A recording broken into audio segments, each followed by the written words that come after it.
Temos de ter consciência que não somos um país grande em termos de população. Nós temos que fazer uso de todas as pessoas e, obviamente, todos são convocados para esta missão de tornar a nossa economia bem mais competitiva. A ideia que nós tínhamos, um emprego para a vida, se calhar a nossa geração já não tinha essa sensação, mas se calhar a geração dos nossos pais tinha a ideia do emprego para a vida, acabou. O que eu entendo é que, neste momento, o papel do Governo não pode ser só formar em todas as áreas e mais algumas. O papel do Governo, obviamente, terá no fundamental que ser um papel de comunicação para com as empresas, nomeadamente, por exemplo, no programa WeSkill. As pessoas, desta forma, não vivem com o salário bruto, vivem com o salário líquido.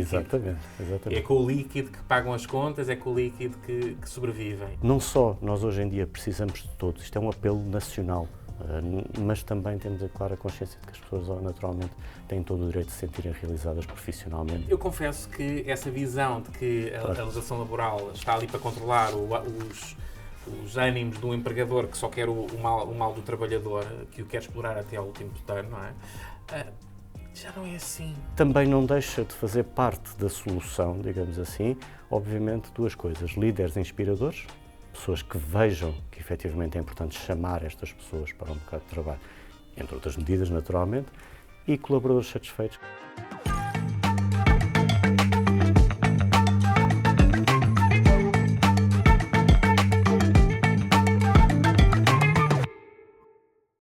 Olá, bem-vindos ao Laborcast. Aqui exploramos as últimas tendências, análise e discussões do universo laboral. Este é o ponto de encontro para especialistas, profissionais e interessados debaterem os desafios atuais, partilharem experiências e aprofundarem conhecimentos. Queremos trazer-vos informação útil e conversas dinâmicas e acessíveis, aproximando o direito laboral e a gestão do talento do dia-a-dia das empresas e de trabalhadores. No episódio de hoje, continuamos a olhar para o programa do 25º Governo Constitucional. Entre outras medidas, encontramos as seguintes: qualificação e conhecimento. O programa prevê um pacto de competências digitais, bem como sublinha o investimento na formação contínua e na requalificação profissional, com um foco particular nas áreas da ciência, tecnologia, engenharia e matemática, e na criação de redes de conhecimento e centros de excelência. Produtividade e competitividade. Destaca-se a aposta na digitalização da economia e na transição digital das empresas, bem como o apoio ao investimento estrangeiro direto e à atração de empresas de alto valor acrescentado. A afirmação internacional de Portugal. O programa visa promover a imagem de Portugal como um país atrativo para o investimento e o talento global. Revisão da legislação laboral. Prevê-se também uma revisão da legislação laboral em sede de concertação social, para combater a segmentação, adequar a lei à era digital, equilibrar a proteção dos trabalhadores com a flexibilidade e dinamizar a contratação coletiva. O objetivo é também clarificar, desburocratizar e simplificar os regimes legais, além de procurar um maior equilíbrio no direito à greve.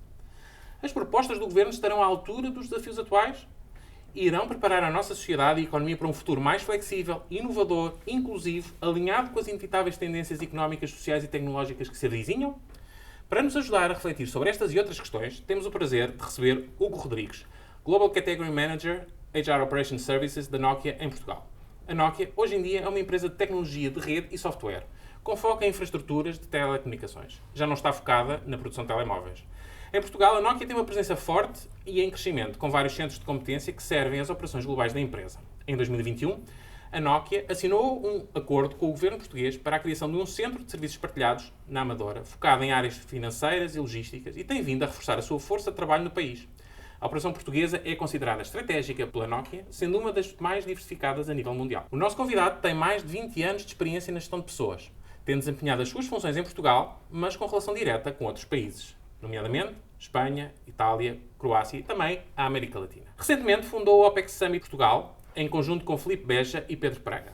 Trata-se do primeiro evento em Portugal dedicado exclusivamente à excelência operacional e à melhoria de processos nas empresas. Os seus principais objetivos são promover a excelência operacional, partilhar casos de sucesso, debater sobre gestão de talento e melhoria contínua, dinamizar a inclusão no trabalho, estimular a liderança e a responsabilidade social e fomentar o networking. A sua experiência e a sua perspectiva são, sem dúvida, um contributo valioso para o debate em Portugal. Hugo, bem-vindo ao Laborcast. Muito obrigado, David. É um gosto estar aqui contigo. Muito obrigado pelo teu convite. Muito obrigado por teres aceito este desafio para falarmos um bocadinho sobre a gestão de talento e o mercado de trabalho em Portugal. Com a tua experiência de mais de 20 anos em gestão de pessoas a nível global, gostava de saber como é que avalias a ambição do Pacto de Competências Digitais e esta questão do investimento nestas áreas que referimos, da ciência, da tecnologia, da matemática. Será que estas medidas são suficientes para dotar o mercado de trabalho com as competências que as empresas multinacionais exigem ou requerem ou esperam? Bom, David, se serão suficientes ou não é algo que veremos mais à frente, mas tenho a certeza absoluta que neste momento todos temos consciência que é um caminho que tem que ser feito, ou seja, nós não nos podemos permitir ficar de fora.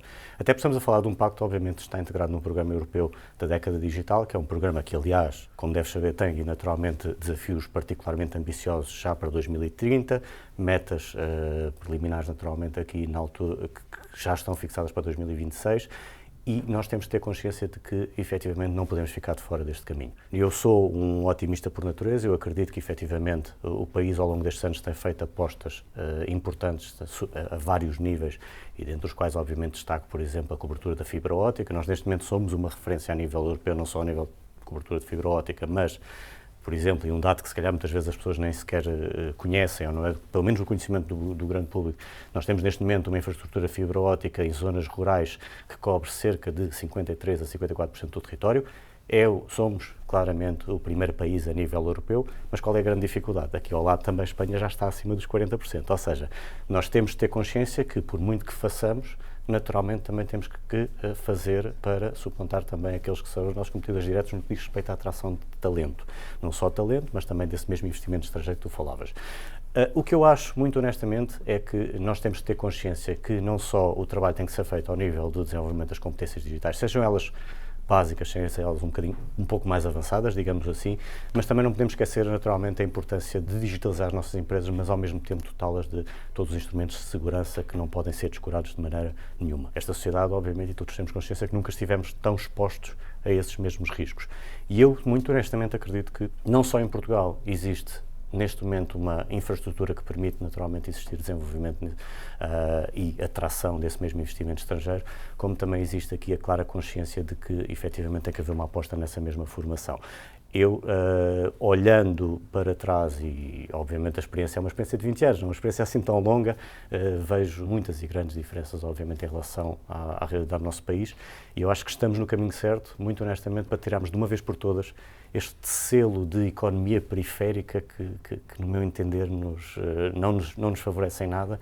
E não só temos consciência, por via da digitalização, de aproximar a nossa economia das grandes economias europeias, como também por via de toda a aposta que fizemos em infraestruturas, de aproximar realmente o nosso interior do nosso litoral e garantir que, efetivamente, neste momento, qualquer empresa que se fixe em Portugal não tem que procurar o talento na zona litoral, tem que procurar a sua pool de candidaturas é efetivamente uma pool bem mais abrangente e nós podemos ter hoje um profissional de excelência a trabalhar numa zona rural do Alentejo ou numa zona rural de Trás-os-Montes ou numa ilha dos Açores, e eu acho que esse é o aspecto particularmente positivo. Temos de ter consciência que não somos um país grande em termos de população, nós temos que fazer uso de todas as pessoas e, obviamente, todos são convocados para esta missão de tornar a nossa economia bem mais competitiva. E menos desigual entre o litoral e o interior.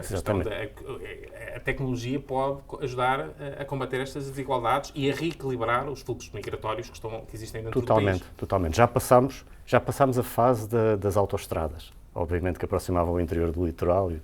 Agora, está na altura de, efetivamente, garantir que... Autoestradas tecnológicas Exatamente. As autoestradas tecnológicas, obviamente, nos permitirão ficar posicionados numa posição, digamos, de vanguarda a nível europeu. Eu acredito nos portugueses, acredito nos investimentos que estão a ser feitos. Se teremos que ir mais além ou não, bom, isso é uma avaliação que iremos fazer com o tempo, ou seja, não podemos partir do princípio que o que estamos a fazer é suficiente. Não, isso temos que ver à medida que efetivamente formos escolhendo os frutos deste mesmo investimento.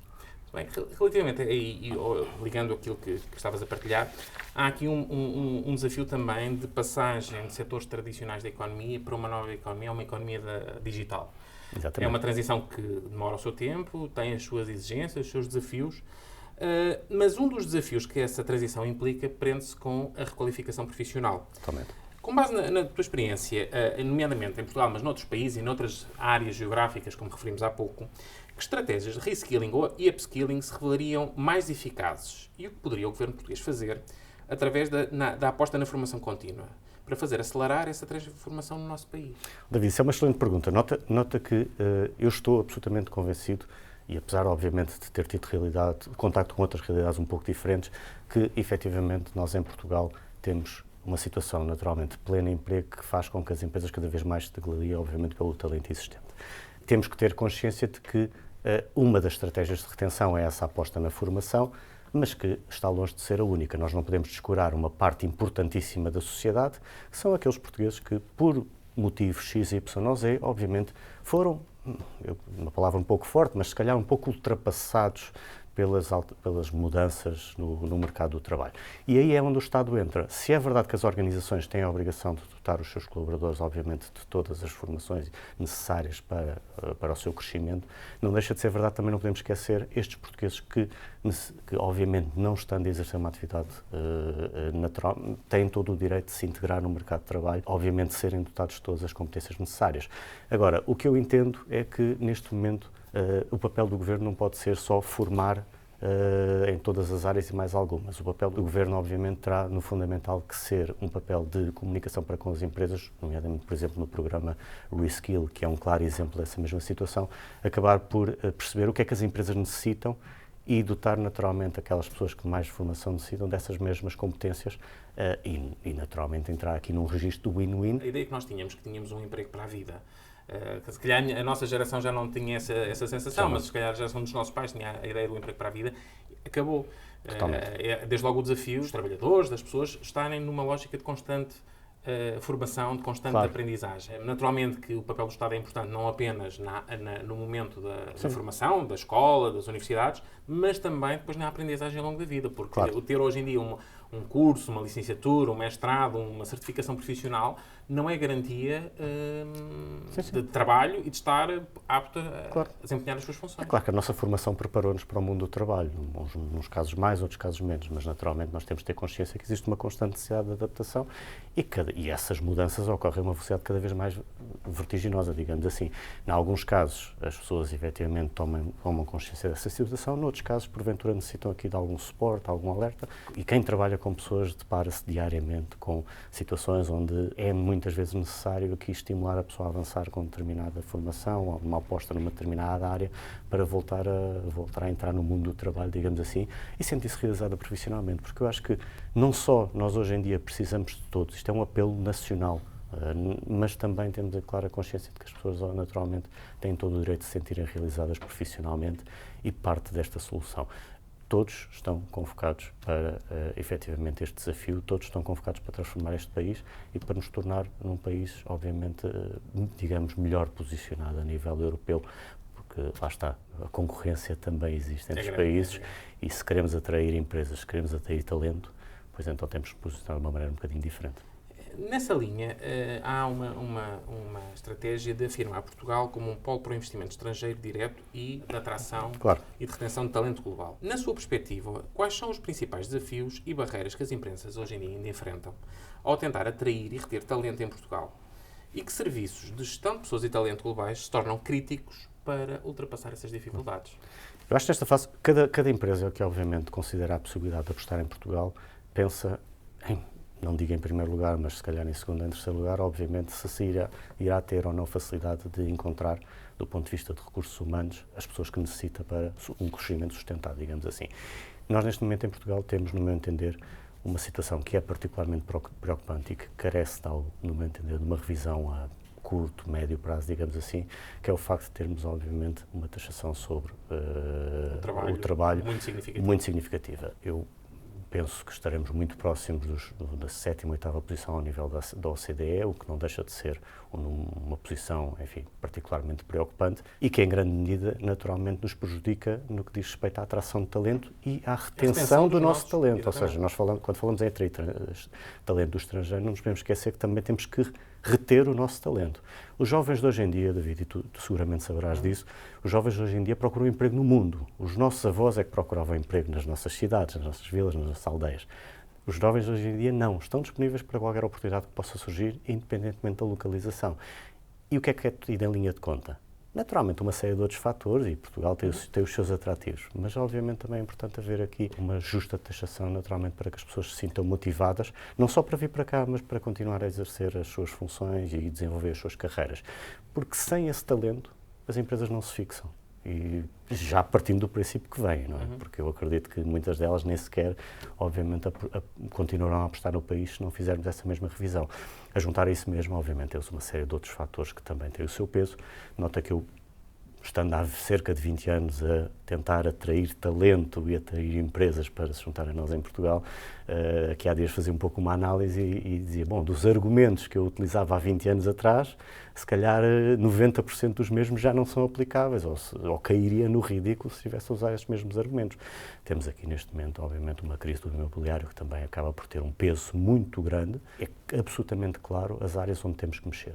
Falta, porventura, se calhar, algum poder de decisão, falta aqui alguma estabilidade ao nível de ciclos governativos, falta efetivamente aqui aquela estabilidade, digamos assim, que era comum em Portugal até há meia dúzia de anos atrás e que neste momento, infelizmente, por uma série de motivos, obviamente não tem sido tão frequente nos últimos 5 ou 6 anos.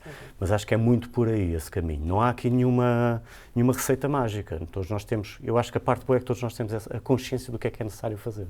É necessário pôr os pés ao caminho. Tal e Mas, qual. ligando àquilo que estavas a dizer, de facto, hoje em dia, é verdade que precisamos de atrair o talento, atrair pessoas que possam ajudar a melhorar as nossas empresas, a nossa economia, mas temos também que ajudar a que os nossos familiares, filhos, irmãos, tios, parentes, amigos, o que seja, que não se vejam forçados a emigrar. Porque é verdade que nós podemos estar numa luta de aumento dos salários brutos, por assim dizer. Mas as pessoas, desta forma, não vivem com o salário bruto, vivem com o salário líquido. Exatamente. É com o líquido que pagam as contas, é com o líquido que sobrevivem. E muitas vezes, se calhar, um salário bruto em Portugal, em termos líquidos, comparado com outros países, acaba por ser desmotivador. Claro, como podem dizer que, muito bem, mas tem que emigrar, vai deixar a família, vai ter que...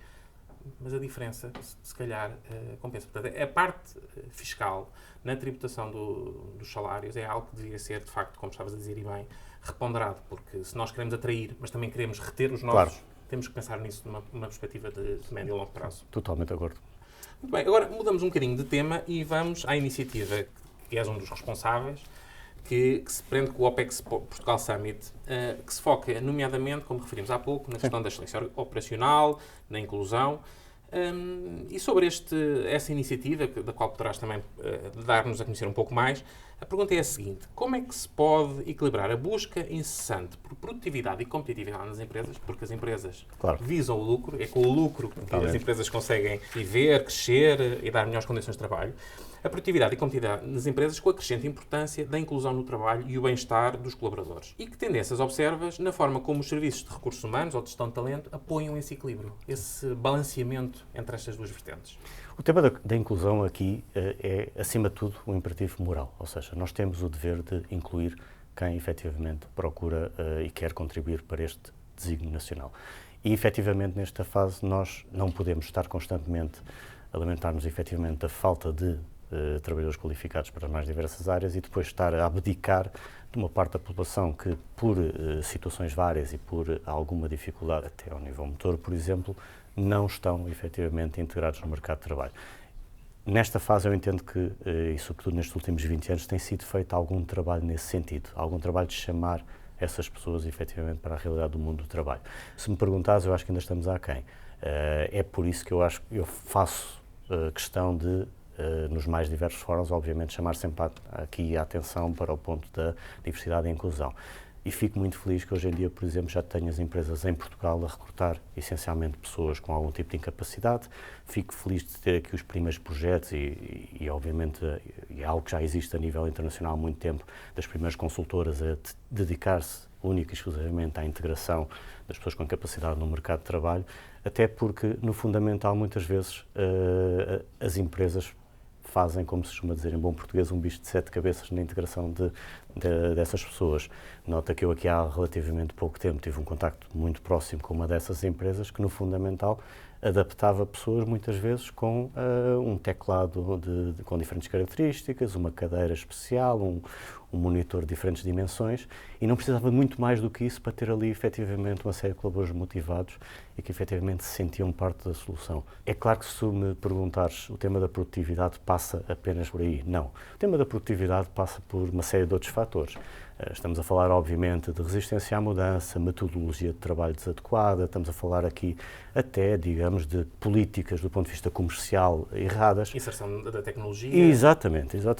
Agora, não deixa de ser verdade que também não deixa de fazer parte da solução, digamos assim, obviamente, duas coisas: líderes inspiradores, pessoas que vejam que efetivamente é importante chamar estas pessoas para o mercado de trabalho, entre outras medidas, naturalmente, e colaboradores satisfeitos que, naturalmente, estão vinculados às suas organizações, reconhecidos, e que seguramente acabam por ser um exemplo em termos de produtividade.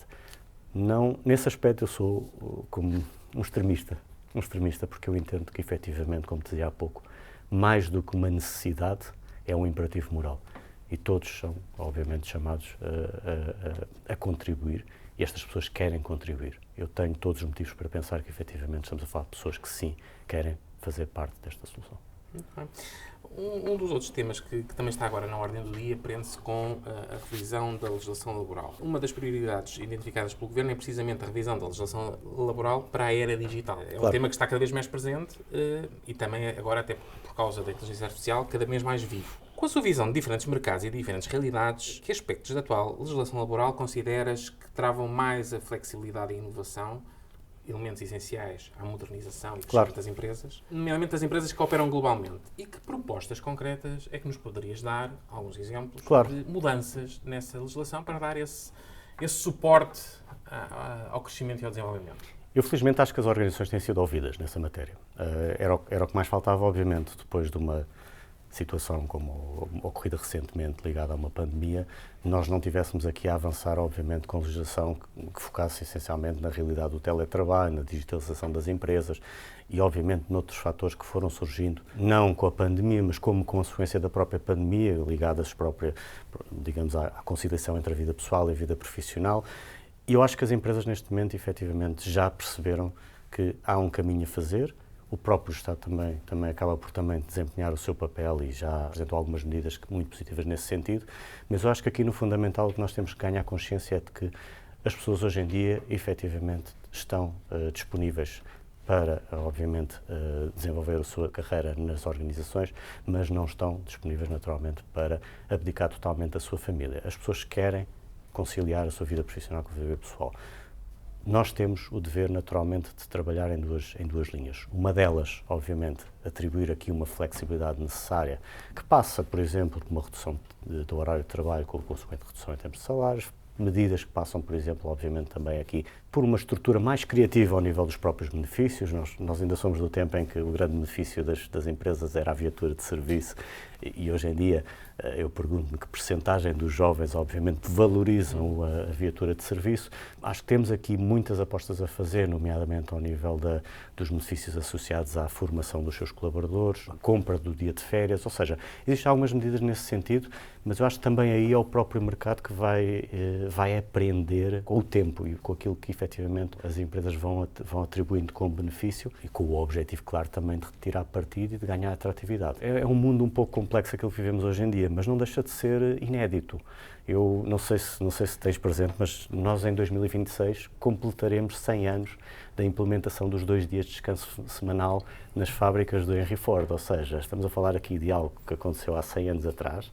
Hoje em dia é um direito absolutamente inquestionável, é algo que, inclusive, já várias empresas procuram ir mais além, mas também não deixou de estar envolto em polémica nos seus tempos. Ou seja, não há aqui que haver nenhum tipo de receio em sermos criativos e, efetivamente, proporcionar às pessoas os benefícios que as pessoas entendam como válidos. E arranjar aqui, naturalmente, soluções que permitam que as pessoas não tenham que abdicar da sua vida pessoal em detrimento da sua carreira. Todos nós conhecemos casos de pessoas que efetivamente o fizeram e todos nós conhecemos casos de pessoas que também pagaram por isso. E isso não é desejável e, mais do que não ser desejável, já não é aceitável. Nós hoje em dia já temos muita dificuldade em encontrar pessoas dispostas a cometer esse sacrifício. E eu acho que aí o caminho está, obviamente, do lado do Estado também, mas também, sobretudo, do lado das empresas. Nós temos que, obviamente, ir adaptando, naturalmente, à pool de candidatos que nos vai aparecendo, digamos assim. Mas há um aspecto importante, e naquilo que estás a referir, que é o seguinte: a legislação laboral surge para proteger os trabalhadores, nomeadamente a questão dos horários de trabalho. A primeira convenção da Organização Internacional do Trabalho tem a ver com os horários de trabalho. Portanto, hoje em dia, 100 anos depois, estamos a discutir a questão do limite aos tempos de trabalho, da conciliação, da direito à desconexão. A minha pergunta é um bocadinho diferente, é que muitas vezes nós olhamos para as discussões a propósito da legislação laboral com a ideia de que a legislação, para além de proteger o trabalhar, tem que refrear os ânimos pérfidos de um empregador que só quer o mal do trabalhador. Eu confesso que essa visão de que a legislação laboral está ali para controlar os ânimos de um empregador que só quer o mal do trabalhador, que o quer explorar até ao último tutano, não é? Já não é assim. Ou pelo menos não é assim como era, se calhar, há 100 anos atrás, ou há 50, ou há 20. O empregador, como estavas a referir há pouco, hoje em dia quer acolher os trabalhadores, precisa dos trabalhadores, precisa de todos. Não devíamos também começar a pensar na legislação laboral de uma outra perspectiva e não tanto de uma legislação para defender o trabalhador de um pérfido, de um mau empregador que só quer o mal do trabalhador? Sim, é bom da verdade, obviamente, ainda temos aqui uma ideia, se calhar um pouco antiquada, de que efetivamente existem duas barreiras, digamos, duas trincheiras. Não estou certo que efetivamente isso corresponda à realidade, pelo menos na maioria das situações. Agora, tenho plena consciência de que efetivamente ao nível daquilo que se apresenta como os desafios do dia-a-dia, as empresas, porventura, têm que garantir por todas as instituições e mais algumas, e por soluções muitas vezes criativas, atrair naturalmente o pouco talento disponível. E precisam de flexibilidade para isso. Precisam de flexibilidade para isso. O tema aqui fundamentalmente prende-se efetivamente com o facto de nós termos aqui a facilidade naturalmente de não só contratar, mas também investir e obviamente obter esse mesmo retorno. Agora, se nós estivermos aqui naturalmente com natural receio de que o que é que irá acontecer daqui a 6 meses, se efetivamente por qualquer motivo as coisas não funcionarem, obviamente nós estamos aqui a partir de um princípio errado, porque existe uma apreensão à partida. Não tem que existir essa apreensão. O que tem que existir naturalmente é a consciência que todos têm o seu lugar na sociedade. E naturalmente temos que chamar que são os sindicatos, temos que ter consciência que naturalmente na esmagadora maioria das instituições tem o seu papel na sociedade e no mundo do trabalho e tem muitas vezes também uma postura construtiva. É verdade que nós temos tendência a reter os exemplos menos positivos da vida, mas não deixa de ser verdade, se formos a analisar de uma maneira geral, esses exemplos positivos e negativos acabam por ser efetivamente marcantes, mas não correspondem à generalidade da postura. E não deviam prejudicar, marcar todos os outros. Sim, é verdade. Eu noto que eu há alguns anos tive uma discussão particularmente acesa com um sindicato. Não foi em Portugal, por isso eu estou perfeitamente à vontade para falar sobre isso. Que me dizia, mas parece impossível que o senhor esteja a gerir uma empresa e não tenha consciência de que efetivamente é inaceitável um departamento de helpdesk ser composto em 90% por homens. Eu dizia, bom, mas como deve imaginar, nós também partilhamos as dificuldades de várias empresas no que diz respeito à atração de talento. E se a grande maioria das pessoas que nos aparecem para esta área em particular são homens, não era expectável que vivesse uma situação contrária à que tem agora. E esse é o típico exemplo de pessoas que efetivamente têm dificuldade em compreender as dificuldades de quem todos os dias vai ao mercado à procura de talento. Foi um exemplo que eu retive, mas que é efetivamente uma exceção. Na maioria das vezes eu acredito efetivamente que as pessoas estão preparadas para aceitar este desafio, estão preparadas para discutir. A concertação social aqui é absolutamente fundamental. Eu acho que é não só um ponto de partida, mas essencialmente um ponto de chegada. E acho que só temos a ganhar e não faz nenhum sentido efetivamente abdicarmos deste instrumento tão importante em qualquer democracia. Nós estamos a falar aqui de uma consolidação da democracia que, quer acreditar, é algo que continua em curso, ou seja, não podemos assumir que efetivamente o caminho está todo feito, não.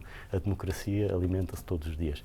Também se alimenta, obviamente, aqui, por exemplo, da concertação social e, obviamente, aqui da colaboração de todos para este desígnio nacional. Muito bem.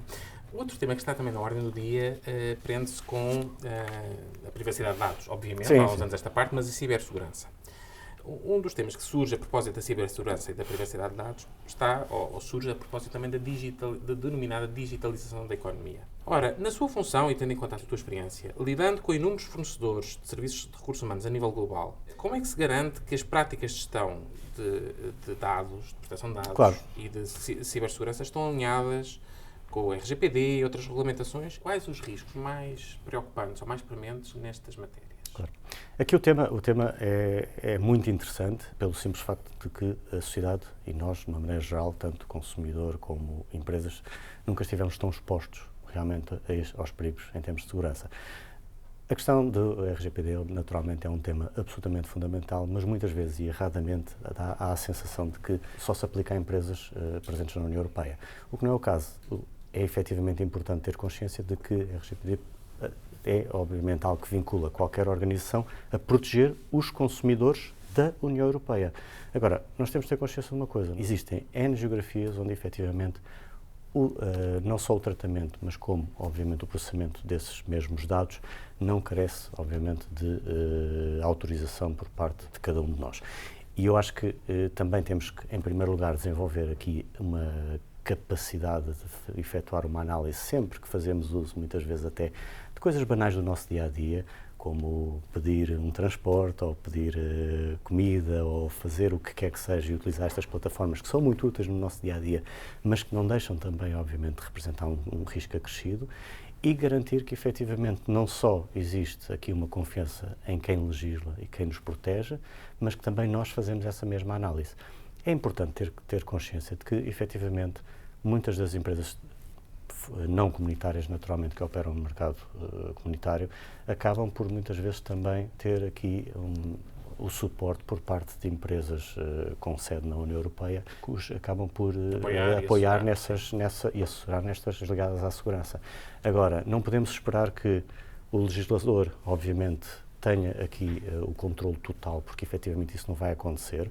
Não podemos esperar que as nossas organizações, obviamente, ministrem todas as formações necessárias para que todos nós estejamos conscientes das ameaças que estão em constante mutação.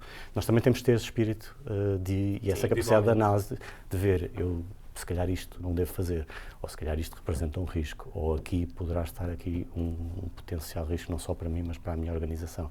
E é muito comum, efetivamente, isso acontecer. Não temos que pensar que isso toca aos outros, toca às empresas, toca ao legislador, não, toca também a nós, e acho que é muito importante ter essa consciência.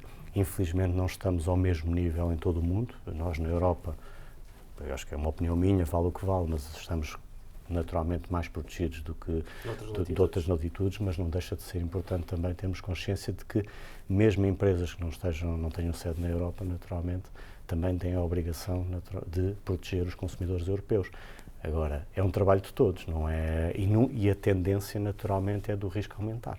Não vejo que exista aqui um caminho inverso. Sim, cada vez mais, cada vez mais. Muito bem, estamos quase a terminar. Temos estado a falar um bocadinho sobre o passado, o presente, o futuro, mas gostava de agora, em específico, ainda olhar mais para o futuro. Olhando aqui um bocadinho para o futuro, e também, mais uma vez, chamando aqui a atenção e a colação o OPEC Summit, e as tendências que se pretendem discutir, na tua opinião, qual seria a medida de ouro, uma única proposta, arrojada e inovadora, que Portugal deveria implementar para se posicionar na vanguarda da flexibilidade, inovação e inclusão no mercado de trabalho global para os próximos 10 anos? Se pudesses delinear a proposta completamente fora da caixa, como é que responderias a este desafio? David, eu vou-te desiludir.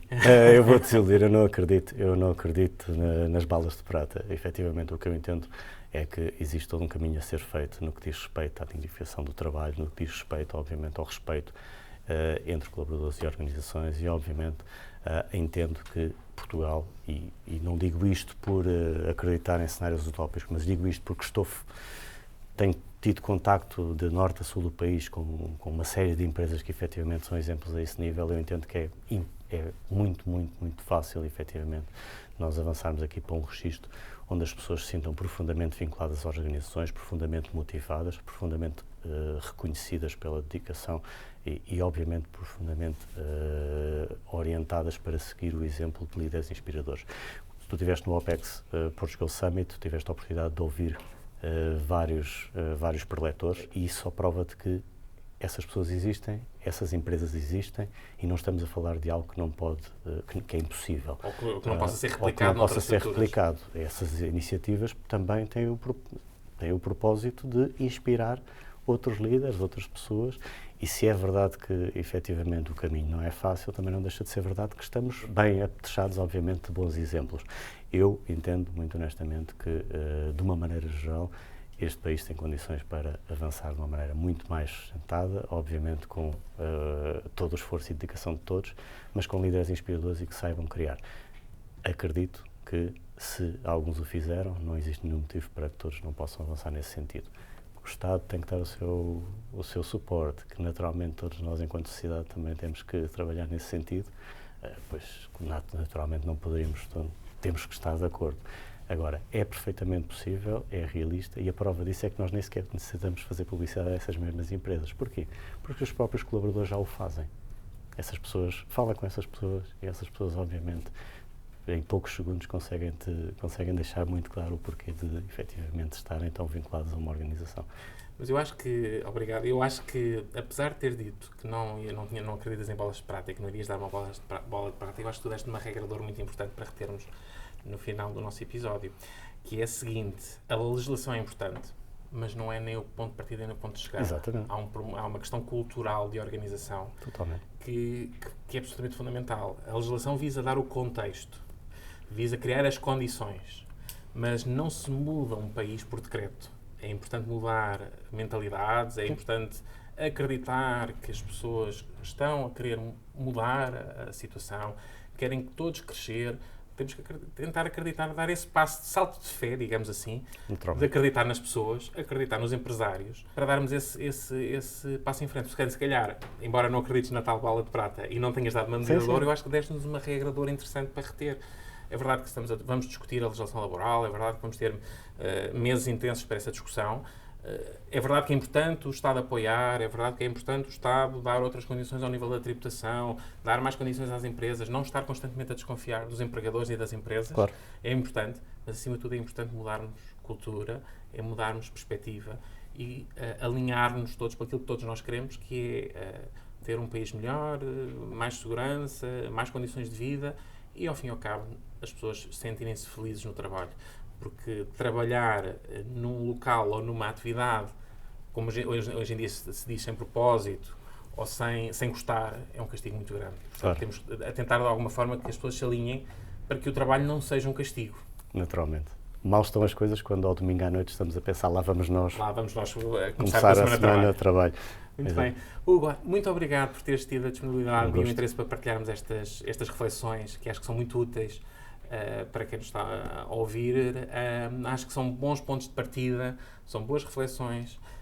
Foi um prazer ter-te connosco. Igualmente. Este é um palco que estará sempre à tua disposição para outros debates, outras conversas que acho que façam sentido ter. Muito obrigado. Muito obrigado a ti e um grande abraço a todos os ouvintes. Muito obrigado. Chegamos ao fim de mais um episódio do Laborcast. Muito obrigado por nos acompanharem nas plataformas Apple Podcasts, Spotify e YouTube, bem como no blog do Direito Criativo. Deixem-nos a vossa avaliação e os vossos comentários. Podem também seguir-nos nas nossas redes sociais para ficarem a par das novidades e dos próximos convidados. Até à próxima semana.